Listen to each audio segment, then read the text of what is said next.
مقروط العسل ولا مقروط المقلة مقروط جزائري 100%. مقروط رائع، ما تصوروش البنة تاعو والمذاق تاعو كيفاش هشيش ومرمل ولا اروع. اليوم درتو انا بالعقده. اذا عندنا المقروط هذا لازم له سميد المتوسط، شيشه المتوسط. راح نكيل بهذا الكيل، يعني هذا عندي تقريبا كيلو تاع سميد.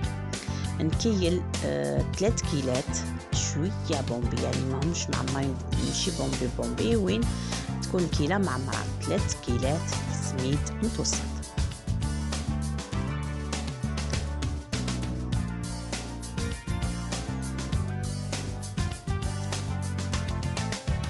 ملعقة أكل فانيليا، هذه لمسة خاصة بأم شاهين.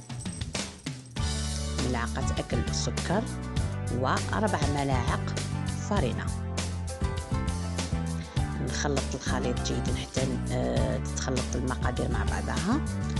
هذاك الوقت أنا ذوبت السمن والزبدة، ما ننساوش على راس الملعقة ملح. ذوبت السمن والزبدة، راح نكيل بها في نفس الكيل. ناخذ سمن زبده ونكمل الباقي زيت، لكن تكون الكيله ناقصه صبع.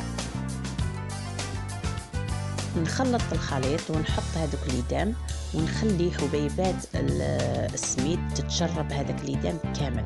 يعني لازم نتاكد باللي السميد تشرب الليدام تاعو كامل.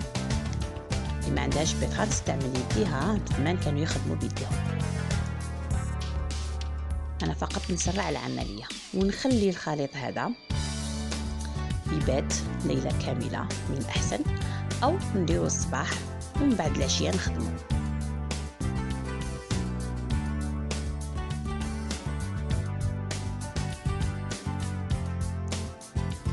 الخليط تاعي تشرب كامل الليدام.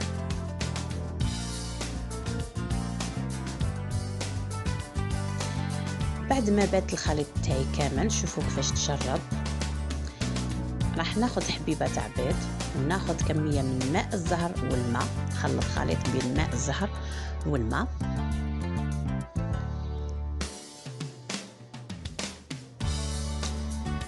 ندرب الحبيبه تاع البيض، نضيف لها كميه من ماء الزهر والماء، ونبلل او نبل به خليط تاع السميد تاعي. ما نعجنوش، نبلو فقط.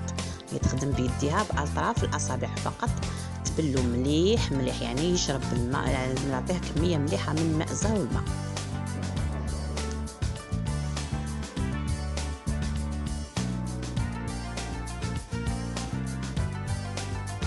اذا نتحصل على عجينه بهذا الشكل، يعني يكون شارب مليح الماء، نخليه يرتاح تقريبا ربع ساعه، 10 دقائق ربع ساعه. بعد 10 دقائق ربع ساعه راح نزيد له كميه اخرى من الماء، نلقاه شرب كميه الماء هذيك الاولى، ومن بعد هذاك الوقت نفوتوا للعمل مباشره. بالنسبه للعقده راح نذكرها لكم، فاتتني في الفيديو. ناخذ 3 كيلات لوز بكيله ناقصه سكر ونطمها بماء الزهر، درتهم حرابش. والان نجهز المقروط تاعي. ندير الحربوش تاع السميد، نحط في وسطه حربوش تاع العقدة أو التمر، ونشكل المقروط تاعي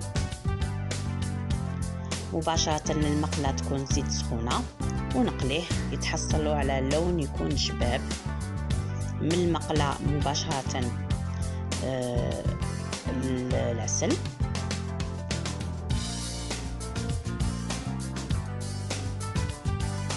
لازم يكون زيت غازر.